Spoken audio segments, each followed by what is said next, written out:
Hey curlies and curly supporters, my name is Heather Love and this is That Curly Life.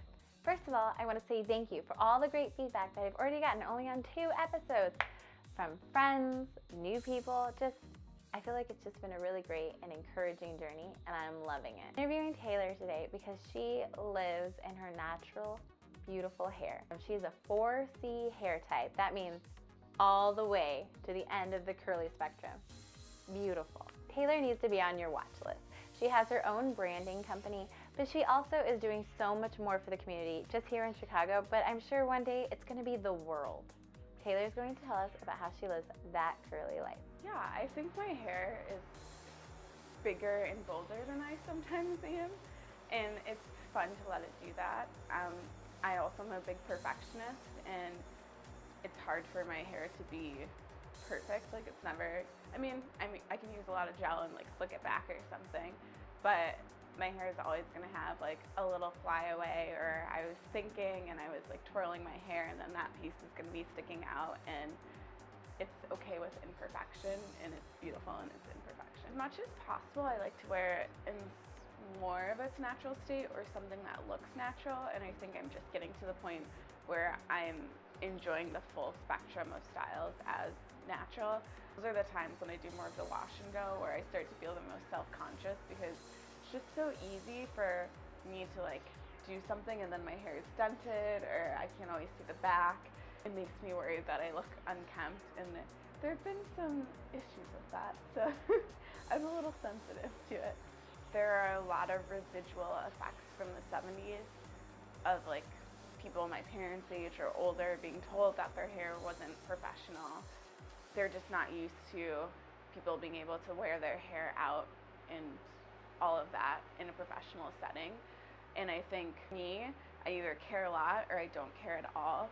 So I would get feedback from my parents where they're like, oh, she's looking a little wild, or like, oh, I noticed that someone was looking at the way your hair looked. And then that made me super self-conscious. So I'm trying to find a balance between letting my hair be this free-form art piece and also making sure that I do look presentable, because in my role I do present the company and I want to make sure that I'm representing it well. But I also don't want to be caught up in what someone's idea of professional is. So making sure like I think I look good, I can go out, my hair is not like in a million different directions, but if you just have a problem with the way that my hair grows out of my head, then I really can't help you with that. In a lot of beauty stores now, there is more real estate given to products for naturally curly hair. I think that for a lot of women of color, it's a very liberating experience to see your hair or people who look like you being portrayed as beautiful. I do think that it's starting to get a little bit co-opted. It's good that it's getting to the point where it's very mainstream and a lot of people, and there's still a lot of people who don't like it. I was talking to someone a while ago and they were like, yeah, in this city, like if I really want to get a date, I need to be wearing a weave or I need to be doing XYZ because men don't find it attractive. Thankfully, I have a husband who finds me attractive and finds my hair attractive, and the undercurrent and the years of hurt from the movement are starting to get lost. Like one time I was wearing my hair and I had like a scarf and I was going for kind of a Rosie the Riveter thing, but my dad said I looked like Aunt Jemima or something. My dad is just really funny. He wasn't trying to be offensive, but that slave look, that act of wearing those bandanas was because our hair was different and it was considered really beautiful and it had to be covered up. And then we kept trying to assimilate and wear our hair in different ways so that it looked more European, so that we could do anything that we could to gain respect in a society that didn't respect us. And then kind of in the 70s, everyone's like, I'm black and I'm proud, I'm gonna wear my hair, I'm gonna be proud of my heritage. And I think so much of my own hair journey has been seeing myself as beautiful. I went to a predominantly Dutch, white Christian school. And so long blonde hair, super tall and skinny. I'm like 5'4" and curvy. All I wanted back then to be beautiful was like to wear a weave, to have straight hair, to have long hair. And once I started accepting my own beauty, which a lot was accepting my hair, that's like when I started to feel beautiful and valuable and like my type of beauty mattered, and I feel like some of that is getting lost.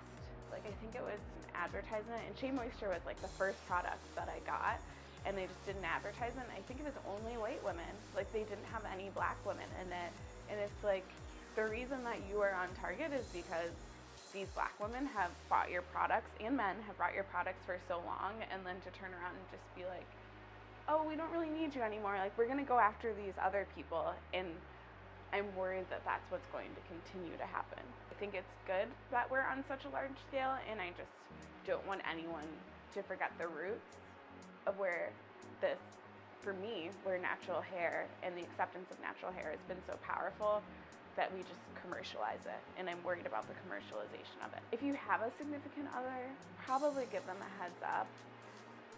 I think I told Matt, but I'm not, I just kind of showed up. It was his homecoming dance, and I think I told him I was cutting my hair, but I don't know if he fully realized, so I just came and like, I had no hair.